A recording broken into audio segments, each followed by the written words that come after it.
오다 봤는데 모르는 거라고 해. Masuk cerita, seorang teknisi komputer sedang mengecek memory card yang Yunwo berikan tempo hari lalu. Di monitor, terlihat istri So Cheol sedang menaburkan sesuatu di lokasi saat terjadinya penyerangan babi hutan. Di tempat berbeda, istri So Cheol alias Chon Da-hye sedang bersama dengan Yun Song memasuki kamar Yunwo. Mereka tahu jika Yunwo dan Hae-in ini sedang ada di luar negeri. Makanya mereka menggunakan kesempatan itu untuk mencari kelemahan Yunwo. Keduanya terlihat mencari sesuatu milik Yunwo. Saat mencoba mencari-cari barang milik Yunwo, Yun Song menemukan sebuah brankas di laci tempat kerja Yunwo. Yun Song tersenyum miring karena yakin di dalam sana ada sesuatu yang bisa membuat Yunwo diusir dari rumah itu.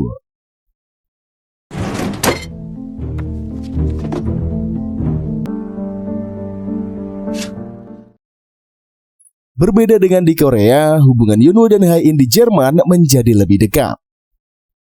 Saat Hae-in memberi kode pada Yunwo, jika ia boleh tidur di mana saja, bahkan jika Yunwo ingin tidur sekamar dengannya. Sebelum tidur, Yunwo mencoba mendekati Hae-in. Namun karena canggung, Hae-in mengajaknya mengobrol lebih dulu. Hae-in bercerita tentang temannya Kim Ye-na yang beberapa hari lalu mengalami kecelakaan, tapi bernasib buruk karena suami dan pengacaranya datang untuk menuntut Kim Ye-na merevisi wasiatnya agar harta Kim Ye-na ini diwariskan ke suaminya. Yunwo yang mendengar cerita Hae-in terlihat kesusahan menelan ludahnya sendiri. Ia merasa tertampar akan perkataan Hae-in. Namun Hae-in dengan tulus mengatakan jika Yunwo tidak akan seperti suami Kim Ye-na. Ia memuji Yunwo karena ketulusannya sejak awal saat ia tahu Hae-in terkena tumor otak yang langka. Padahal itu hanya sikap pura-pura dari Yunwo. Sepanjang Hae-in bercerita tentang dirinya, Yunwo merasa tidak enak hati jika selama ini ia telah membohongi Hae-in. Setelah mengobrol, mereka tidur bersama. Itu adalah momen pertama kalinya mereka tidur seranjang lagi. Yunwo menatap wajah Hae-in yang begitu damai dan nyenyak di dalam tidurnya. Sekali ia merapikan rambut Hae-in yang menutupi wajahnya.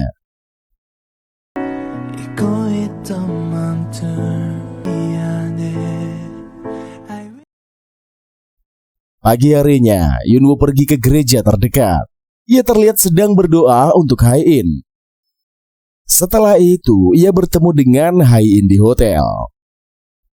Di dalam kamar hotel, Hae-in menyebut Yunwo ini akan mengatakan jika lab rumah sakit menghubunginya.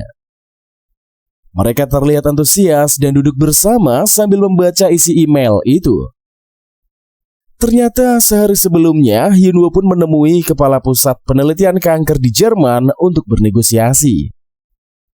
Bahkan Yunwo mengancamnya agar melakukan perawatan pada Hae-in.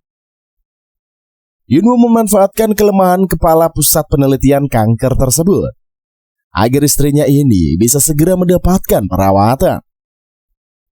Di Korea, Yun Song menemui teknisi komputer yang memulihkan memory card milik Yunwo. Di tempat lain, Grace alias Butler bertemu dengan istri So Cheol dan memarahinya.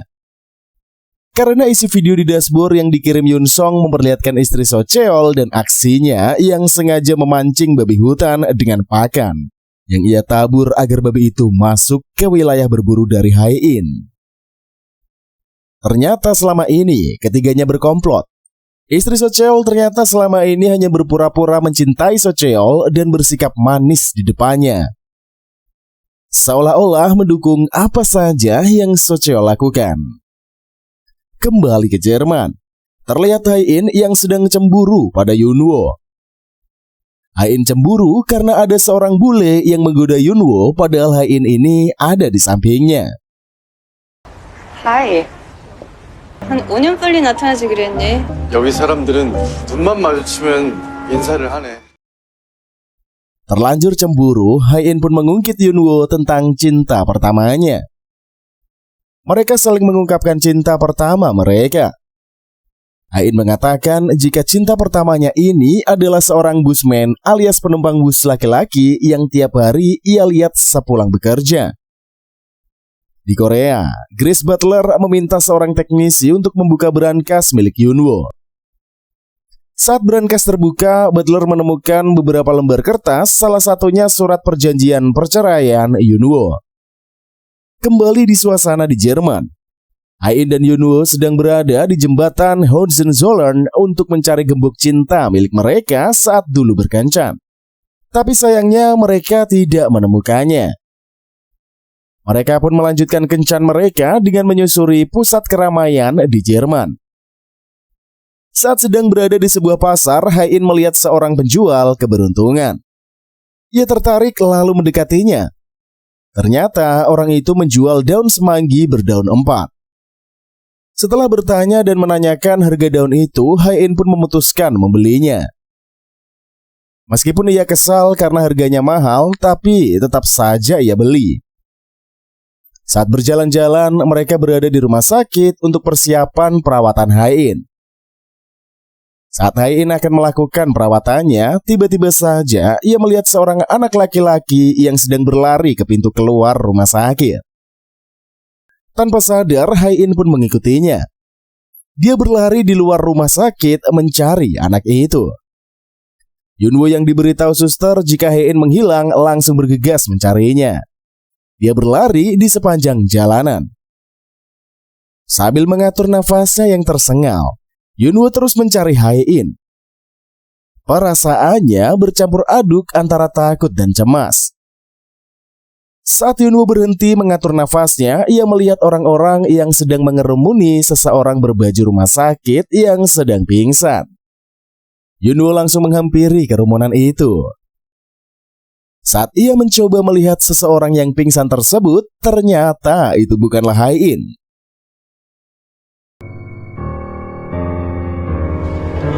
나 배고파. Sedetik kemudian bajunya ditarik oleh seseorang. Saat ia menoleh ke belakang, itu ternyata Hain. Lalu Hain mengatakan, "Aku lapar." Mendengar pernyataan Hain, Yunwoo menghembuskan nafas dengan lega. Ia segera memeluk Hain. Setelah kejadian itu, mereka makan bersama di sebuah kafe. Hain menceritakan apa yang dia alami saat sebelum dia masuk ke ruang perawatan. Hain mengatakan jika anak kecil yang ia lihat adalah kakak laki-lakinya. Dia pun menceritakan kecelakaan yang ia alami saat masih kecil. Dalam cerita Hain kecil tenggelam di sebuah pantai. Saat itu ia berhasil naik ke permukaan, tapi kakak laki-lakinya Suwon tidak selamat karena menyelamatkannya. Kejadian itulah yang membuat Hain merasa bersalah dan terjebak dalam trauma masa kecilnya. Karena kejadian itu pula, Hain dibenci oleh ibu kandungnya sendiri. 그 후로 오랫동안 먹지도 자지도. Setelah menceritakan itu, cerita kembali ke masa sekarang. Yunwoo masih setia menyimak Hain. Hain mengatakan jika mungkin kakaknya adalah malaikat yang akan menjemputnya karena waktu yang dia miliki sudah tidak banyak. Namun Yunwoo menenangkan Hain dengan mengatakan jika itu hanya halusinasi Hain saja. Kemudian Hain mengatakan pada Yunwoo jika saja waktu berlalu lama Yunwoo meninggal, dia akan menjadi malaikat yang menjemput Yunwoo. Mendengar itu, Yunwoo tersentuh dan berkaca-kaca. Sesudah makan bersama, Yunwoo mencoba menghubungi teknisi komputer untuk menanyakan hasilnya, namun tidak bisa. Toko teknisi itu ternyata tutup. Teknisi itu memutuskan untuk menutup tokonya dan tidak lagi beroperasi. Singkat cerita, di Korea, Yunwoo dituduh melakukan penyadapan pada kakek Hain. Tentu saja itu adalah rencana Yoon Seong. Semua orang di rumah itu kaget dan tidak menyangka pada Yunwoo. Pagi harinya, Ibu Hain mencoba menghubungi Hain lalu menceritakan kejadian penyergapan kamar Yunwoo. Tapi Hae-in menanggapi hal itu dengan santai dan mengatakan mungkin saja Yunwoo dijebak. Setelah mengatakan itu, Hae-in menutup teleponnya dan mematikan handphonenya. Di tempat yang lain, Kim Yang-gi, teman dekat Yunwoo, diminta Yunwoo untuk datang ke tempat reparasi komputer. Ia menghampiri mobil yang sengaja Yunwoo parkirkan di depan toko itu. Setelah menemukan mobil Yunwoo, Yang-gi mengikuti perintah Yunwoo untuk mengambil kamera dashboard mobil itu. 오른쪽 앞바퀴 위에 키 있을 거야. 내가 지금은 이혼 전문이지만 원래 꿈은 형사사건 쪽이었던 거 알지? Kembali ke Jerman, Hae-in yang masih duduk di hotel menatap keluar jendela kaca besar di kamarnya dengan raut wajah yang cemas. Sedetik kemudian Yunwoo datang menegurnya. Hae-in bertanya pada Yunwoo apakah ia dihubungi ibu atau anggota keluarga yang lainnya. Lalu Yunwoo pun menjawab tidak. Setelah itu Hae-in menyuruh Yunwoo untuk tidak mengangkat telepon dari siapapun.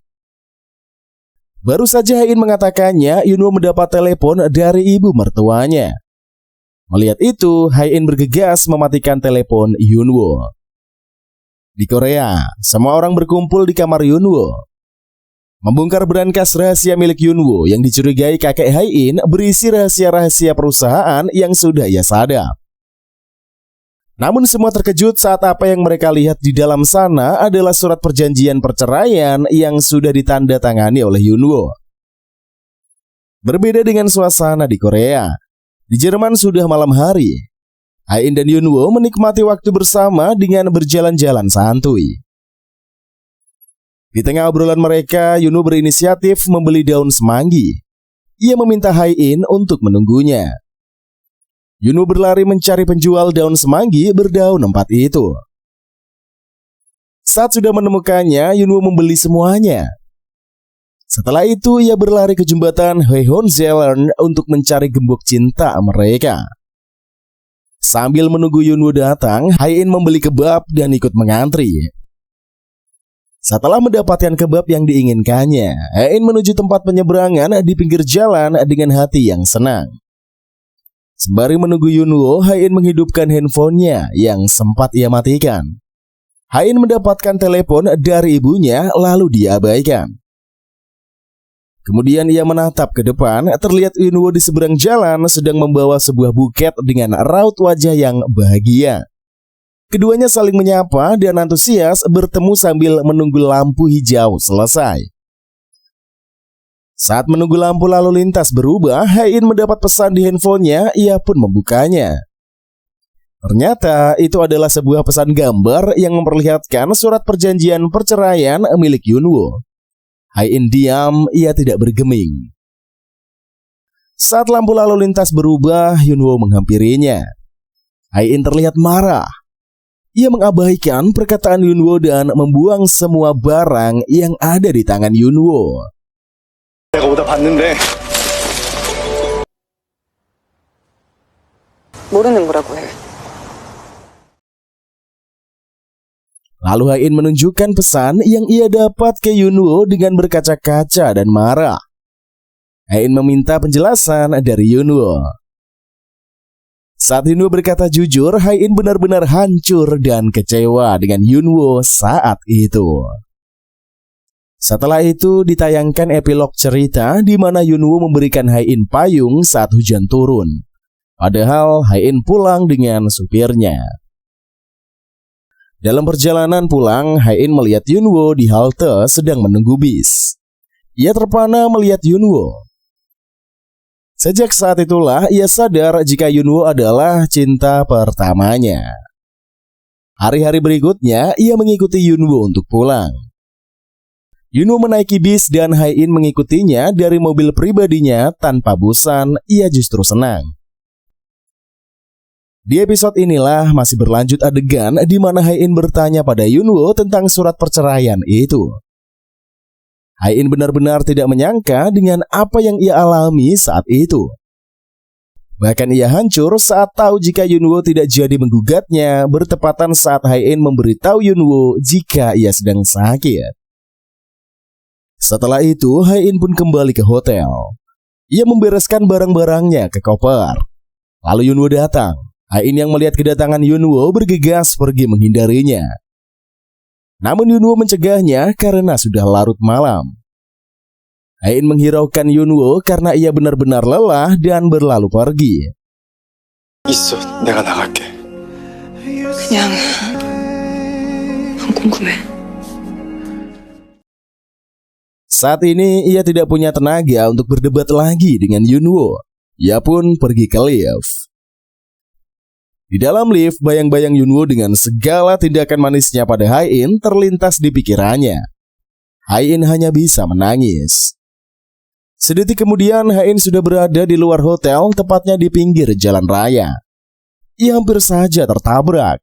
Beruntungnya Yunwoo menarik tangannya untuk ke tepi. Yunwoo benar-benar takut dan tanpa sadar ia membentaknya. Yunwoo membujuk Hae-in untuk kembali ke hotel dan mendengarkan penjelasannya. Namun Hae-in menolak dan mengatakan, "Baik Yunwoo, jika ini terjadi lagi, jangan selamatkan aku." Yunwoo pun tertegun. Setelah kejadian itu, mereka kembali ke Korea dengan sikap yang dingin lagi. Saat di bandara, Yunwoo melihat berita jika Yoon Seong dan Soo Cheol akhirnya bekerja sama. Yoon Seong menjadi investor utamanya. Sesampainya di rumah, Hae-in dan keluarganya berdiskusi tentang Yunwoo. Mereka bertanya apa yang akan Hae-in lakukan pada Yunwoo. Namun sepertinya Hae-in memiliki rencananya sendiri.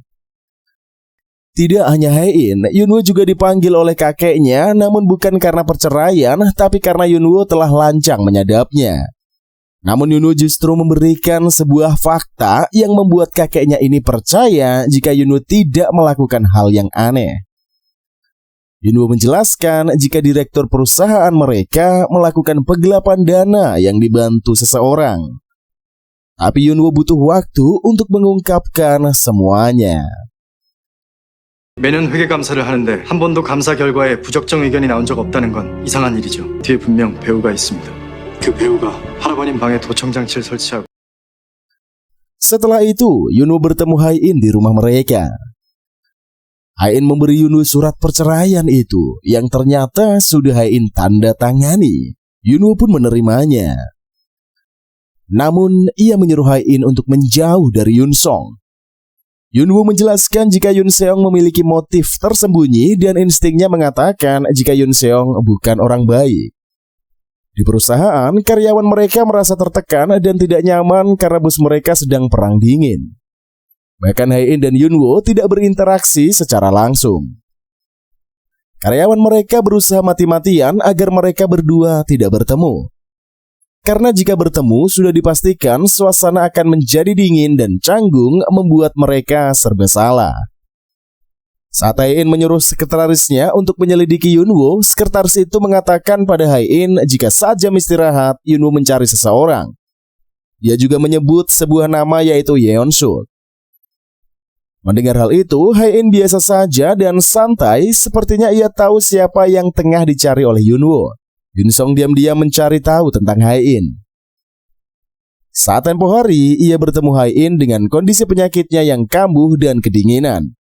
Yoon Song ingin tahu apa yang terjadi dengan Hae-in. Sama halnya dengan Yoon Song, Yunwoo juga mencari tahu tentang sesuatu yang berhubungan dengan Yoon Song. Hae-in dan Yoon Song sedang makan malam bersama. Hae-in mentraktir Yoon Song karena telah membantunya mendapatkan investor. Saat Hae-in menawarkan apapun yang Yoon Song butuh, dengan lancang Yoon Song pun meminta Hae-in menceraikan Yunwoo. 이혼해. 뭐?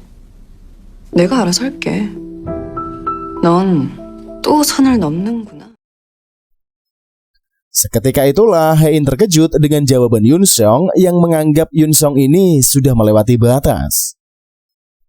Kemudian Hae-in pamit ke kamar mandi karena ia menahan sakit yang saat ini menyerangnya.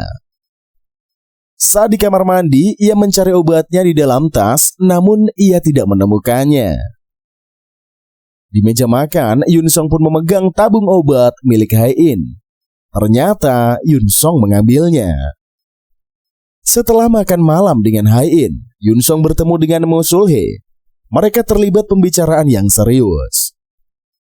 Ternyata Yun Song ini adalah anak dari Sol-hee. Sol-hee sengaja meninggalkan Yun Song di panti asuhan saat itu karena ia berencana mendekati kakeknya Hae-in.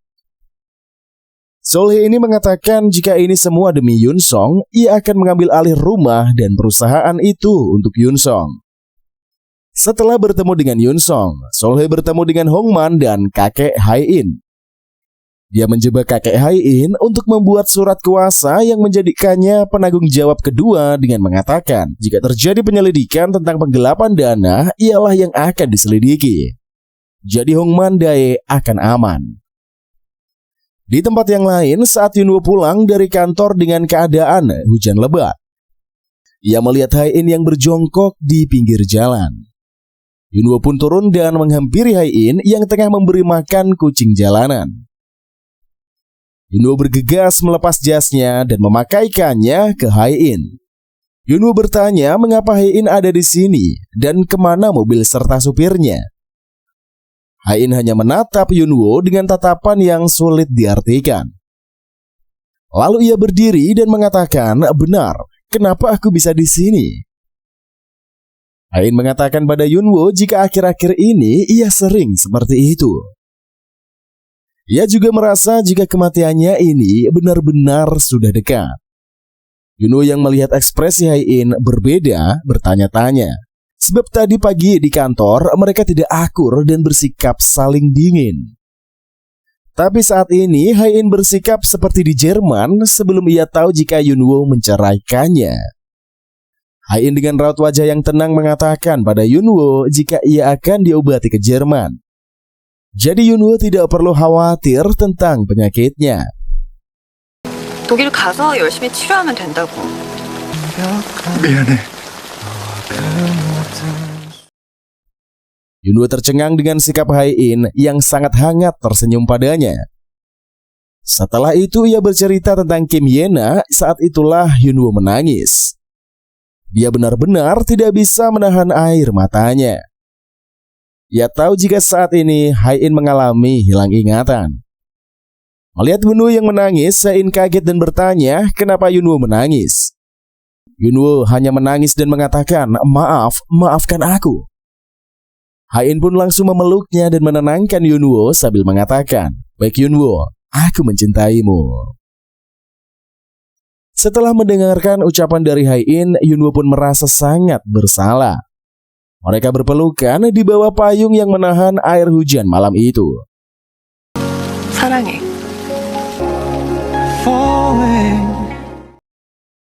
Setelah itu, kita disajikan dengan epilog saat sekretaris Hae-in melaporkan pada Hae-in jika Yunwoo mencari seorang wanita yang bernama Yongsuk.